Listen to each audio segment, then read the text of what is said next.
সতেজ টিভি সুন্দরের জয়গানে আপনাকে স্বাগত। আলহামদুলিল্লাহ নাহমাদুহু ওয়া নাস্তাঈনুহু ওয়া নাস্তাগফিরুহু ওয়া নু'মিনু বিহি ওয়া নাতাওয়াক্কালু আলাইহি ওয়া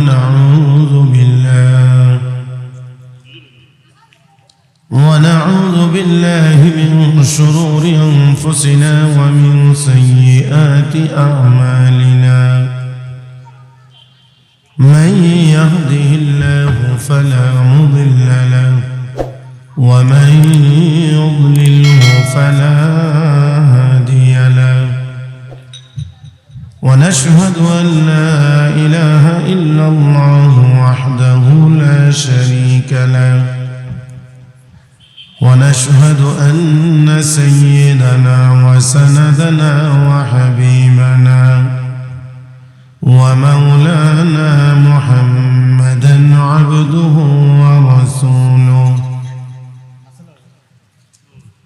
الذي أرسله بالحق بشيرا ونذيرا وداعيا إلى الله بإذنه وسراجا منيرا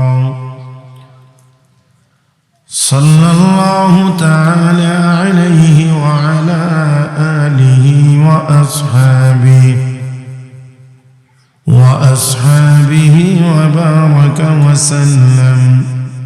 وبارك وسلم تسليما كثيرا.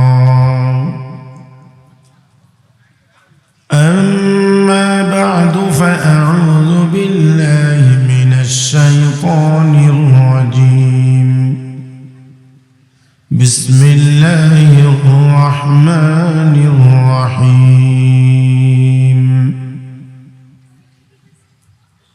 أتل ما أوحي إليك من الكتاب وأقم الصلاة إن الصلاة تنهى عن الفحشاء والمنكر ولذكر الله أكبر والله يعلم ما تصنعون. قال رسول الله صلى الله عليه وسلم إن هذه القلوب تصدأ كما يصدأ الحديد إذا أصابه الماء. قيل وما جلاؤها يا رسول الله؟ قال كثرة ذكر الموت وتلاوة القرآن.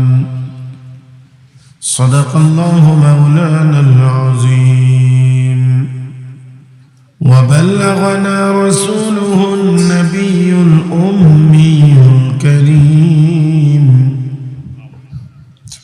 ونحن على ذلك لمن الشاهدين والشاكرين والحمد لله رب العالمين. محبتের সাথে সবাই দরুদ ইব্রাহিম পড়ি। اللهم صل على محمد وعلى آل محمد كما صليت على إبراهيم وعلى آل إبراهيم إنك حميد مجيد. اللهم بارك على محمد وعلى آل محمد كما باركت على إبراهيم وعلى آل إبراهيم إنك حميد مجيد. لا إله إلا الله لا إله إلا الله لا إله إلا الله لا إله إلا الله لا إله إلا الله لا إله إلا الله لا إله ইল্লাল্লাহ মুহাম্মাদুর রাসূলুল্লাহ। তিলাওয়াতকৃত এই আয়াতের ভিতরে আল্লাহ রাব্বুল আলামিন নবীকে, সরাসরি আমাকে আপনাকে না, আল্লাহ তার প্রিয় হাবিবকে, আমাদের নবীকে দুইটা কাজের, দুইটা আমলের নির্দেশ দিয়েছেন। হে নবী, আপনি নিজে করেন। এক নাম্বার হলো উতলু মা উহিয়া ইলাইকা মিনাল কিতাব। হে নবী, ওহীর মাধ্যমে যে কিতাব আপনার উপরে নাজিল হয়, এই কিতাবটি আপনি তিলাওয়াত করে মানুষকে শোনা।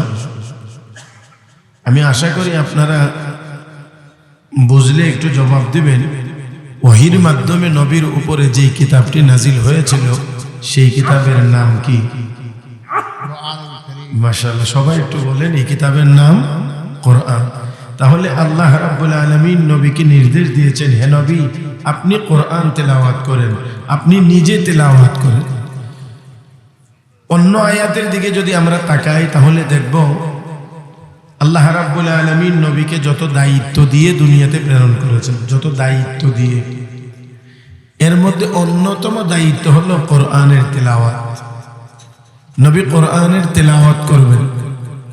দেখেন কোরআনের এক আয়াতে আল্লাহ রাব্বুল আলামিন বলেন, লাকাদ মান্নাল্লাহু আলাল মুমিনিনা ইয বা'আসা ফীহিম রাসূলান মিন আনফুসিহিম ইয়াতলু আলাইহিম আয়াতিহি ওয়া ইউযাক্কিহিম ওয়া ইউআল্লিমুহুমুল কিতাবা ওয়াল হিকমা ওয়া ইন কানু মিন ক্বাবলু লাফী যালালিম মুবিন। আল্লাহ রাব্বুল আলামিন বলেন, নবীর যে কাজ, যে দায়িত্ব, যে জিম্মাদারি, এর মধ্যে এক নাম্বার কাজ হলো ইয়াতলু আলাইহিম আয়াতিহি, নবী কোরআনের তিলাওয়াত করবেন। আমি আশা করি আপনারা আমার দিকে তাকায় শুনবেন এবং প্রয়োজনে একটু জবাব দিবেন। খেয়াল করেন, নবীর এক নাম্বার কাজ যদি হয় কোরআনের তিলাওয়াত, এবার আপনারা বলেন মাদ্রাসা যে এখানে হিফজুল কোরআন একাডেমি, এই মাদ্রাসারও প্রথম নাম্বারের কাজই হলো মুসলমানের সন্তানকে বিশুদ্ধ কোরআনের তেলাওয়াত শিক্ষা দেওয়া। কথা বলেন ঠিক কিনা? এই মাদ্রাসাগুলোর উদ্দেশ্য হলো কোরআনের বিশুদ্ধ তেলাওয়াত শিক্ষা দেওয়া। তাহলে নবীর দায়িত্ব আর মাদ্রাসার কাজ, দায়িত্ব দুই না এক? মাশাআল্লাহ, যদি বুঝেন তো এরকম একটু উত্তর দিন, আওয়াজটা আর একটু বড় করে দিন।